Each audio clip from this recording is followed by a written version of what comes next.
Welcome to r/Maliciouscompliance, where a scummy manager gets himself fired. Before I start today's video, I just want to do a quick shout out to my second channel where I do on-camera content, so check it out by clicking the link in the description. Our next Reddit post is from Functional Psychopath. This all started December of last year and it just finished last week. So I bought a car from one of those buy here, pay here places. I love this car. It's a 2014 Mazda 5, and it's basically the smallest minivan I've ever seen. Well, on Christmas, we drove to see some family for dinner and celebration. But when we went to leave, the car would not start. We checked everything, and we found out the horn wasn't even connected. That any fuse that wasn't absolutely needed was simply missing, and the tires weren't the original tires either. Beyond that, we hooked the car up to a computer and it read several errors, but the one getting in the way was the immobilizer. I never even knew the van had an immobilizer.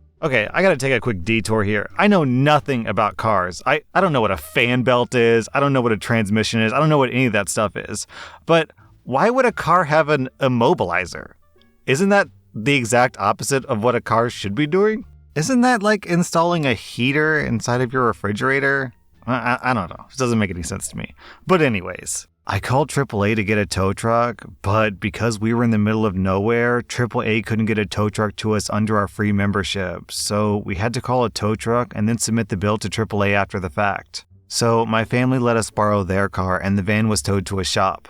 A few days later, the shop calls and tells us what's wrong. I live in Texas, a single-party consent state, and I record all my calls thanks to the app on my phone. The only issue they found stopping the car from running was the immobilizer was active, and they can't touch it without talking to the dealer. I three-way called the dealership and the shop. We talked for about 7 minutes. During this call, the dealership acknowledged that everything was working fine, and the car should be working unless it was malfunctioning. The dealership also gave permission for the shop to bypass the immobilizer, and we would be reimbursed for the towing and repairs. All the shop had to do to get the van running was bypass the immobilizer, and a couple of days later we picked up the car and paid the bill. Both bills came out to just under $300 and we started calling the dealership. The first few conversations go well, and the phone rep seemed interested in helping, but mostly I ended up getting tossed around from department to department and then disconnected. That went on for some time, so of course I took to Reddit to find out my other options. As always, Reddit users know some crazy facts about how to get stuff done. So I followed their advice and kept calling, eventually getting to a supervisor, and he said that he would take care of this when he ended the call. 2 more days go by, and nothing.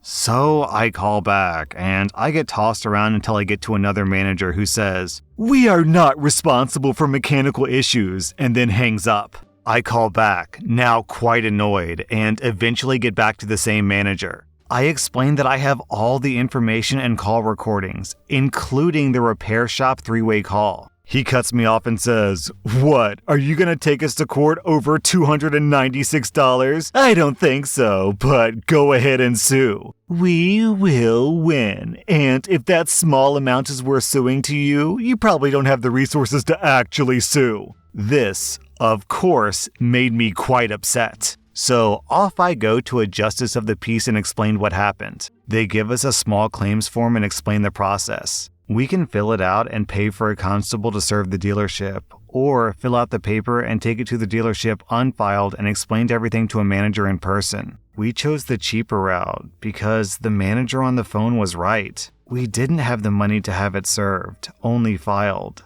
So we transcribed the phone calls. We gathered the bills and all the paperwork and made our way to the dealership's payment center. I wait in line, and I see that the name of the manager is the same as the manager on the phone who told me to sue them. I wait in line, and when it's my turn, I ask to talk to John, and he comes over and sits across from me. After making introductions, I confirm that it's the same guy, and I start to explain the situation again. As I'm explaining, I can tell the moment when he recalls talking to me on the phone. He starts to dismiss me, and I explain that he asked me to sue, so I'm here with all my evidence and the unfiled suit. I'm giving him one final chance. He starts to look over the papers and he asks me if I still had the recordings. I said, yeah, I can email him a copy. We sit and talk for about an hour as he reads through the paperwork. Then I said in a slightly aggravated tone, if something isn't done today, then I'm gonna head right back over to the courthouse and file this document, as well as tack on a bunch more for emotional distress and whatever else the clerk hinted at. The clerk was very open-mouthed with various ideas. And I'll also send a copy of everything I have to every single email I can find on the corporate website.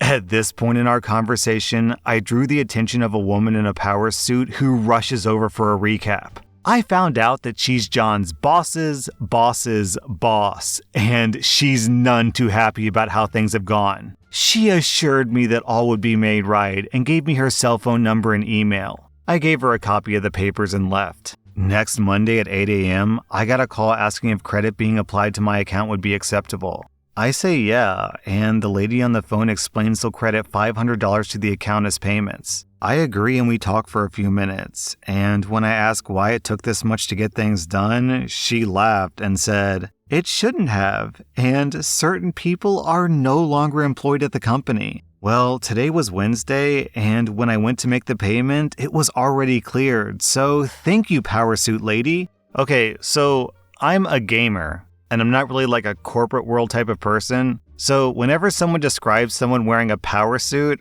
I imagine like a Space Marine or Master Chief from Halo. So as you're telling the story, I'm imagining some like 8-foot tall Space Marine with like a power suit and a las blaster rifle stomping through the dealership trying to solve these corporate problems, which is a silly mental image, but it's what popped into my head. Our next Reddit post is from Shophopper. I just came back from a great skiing trip with a bunch of colleagues. The company I work for is a Dutch engineering firm with over 1,000 employees. This field of work is dominated by men.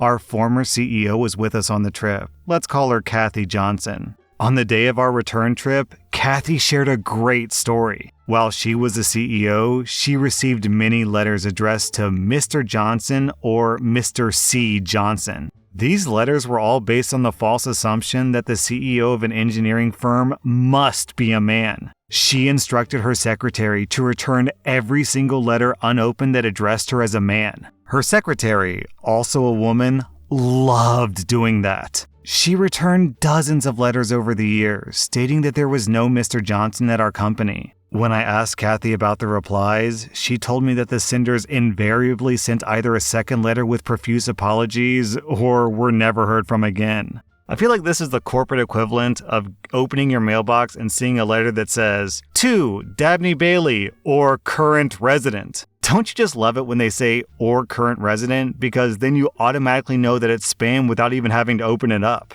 Our next Reddit post is from Balls to Aesir. Back when I was a teenager, I had a job at a hotel as a busboy in a coffee shop. We had about 95 seats, and on a Saturday or a Sunday, we would have about 400 customers. It was busy, but I was good at my job. After noon, things would slow down, so I would jump into the dish pit to help them catch up. One Sunday, the back-of-house manager and general manager were having lunch and they called me over. They asked me to take the next Saturday's evening shift in the dish pit. I reminded them that weekends were pretty busy, and they would have a problem if I wasn't bussing on breakfast. They told me they would get someone to cover bussing, but they really needed me in the dish pit that Saturday night. I agreed, but I told them I would need to leave at 11 p.m. on the dot because I relied on public transportation to get home. And there was no way that I could work late. They said, "No problem," and we had a deal. On Saturday, I showed up at 3 p.m. to absolute chaos.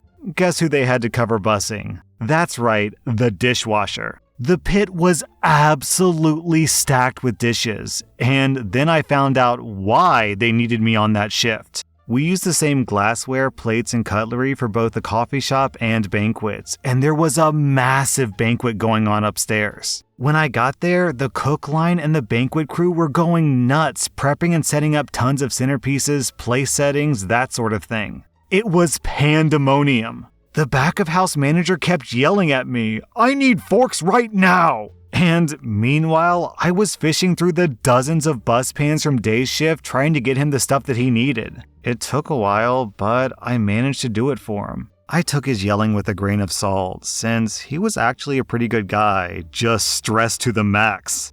Finally, the banquet stuff all went upstairs, and I could start clearing out the backlog. It took me until about 8 p.m. Then, nothing. There were about 400 people attending this banquet, and occasionally I would see a member of the banquet team coming down, and I would ask them where the dish carts were. These guys treated me like garbage and snapped that they would bring them down when they had a chance. Sure enough, it was about 10 p.m. when the parade of banquet bozos started wheeling cart after cart of dirty dishes into the pit. There were dozens of these carts, 30 or 40 at least, and none of the bus tubs were sorted. It was all just tossed in. The plates hadn't even been scraped into the trash. There was leftover food on lots of the plates. Just before 11 p.m., I see the back of house manager talking to his crew, and I went up to him. I was really pissed off. "What the hell am I supposed to do here?" I said, gesturing at the carts. "Wash the damn things," he snapped back. "There's no time. I leave in 15 minutes, remember?" "Well, you'll just have to stay late." "I can't. I have a bus to catch. If I miss it, I'll miss my connection, and that's the last bus, so no, I'm leaving. I told you that last week." He starts getting irate, and I just took off my apron and left without a word.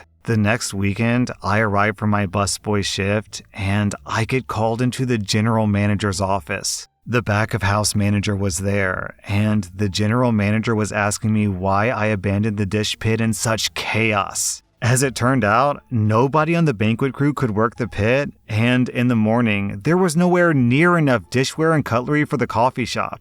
The dishwasher they had covering took one look at the hell in the back and quit on the spot. They had to close the coffee shop and lost a ton of money. I just looked at them and reminded them that when I said that I would take over that shit for the dish pit, that I would be leaving on time. It's not my fault that the banquet crew didn't start bringing down the dish carts until after 10 p.m. The general manager looked at the back of house manager and asked him what time they served the meals. 6 p.m. "So you're telling me that your crew took over 3 hours to roll the dishes back downstairs, and you didn't do anything about it? What the hell were they doing? Why didn't you assign 1 or 2 people to push the carts?" Then I pointed out that all the carts weren't sorted and that the plates weren't even scraped. The back of house manager gave me the stink eye, and the general manager excused me and said to head back down to the coffee shop to pick up the busing.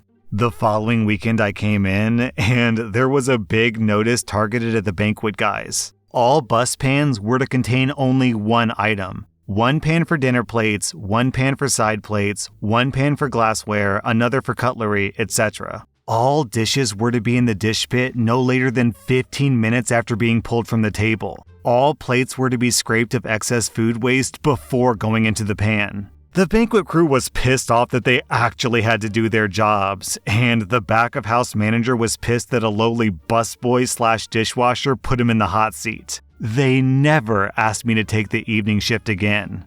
I'm not really sure what I like more about this story. It's either that the general manager could have gotten away with his screw-up if only he didn't have his head so far up his own butt that he had to schedule this meeting with his own boss to get you in trouble, which backfired. Or that these people had a 400-person banquet and they only scheduled 1 dishwasher. It's like, what did they expect? And like, as a business owner, sometimes you just screw up, you make mistakes, and it costs you money, which sucks, but like, what are you going to do? Mistakes happen. So when I look at the situation, what I don't understand is why would the manager just not offer OP extra money to stay late to ensure that all the dishes get washed, and then just like give him extra money for an Uber to get home? Because yeah, it costs them extra money to pay for the dishwasher those extra hours, and to pay him the bonus to like get home through an Uber.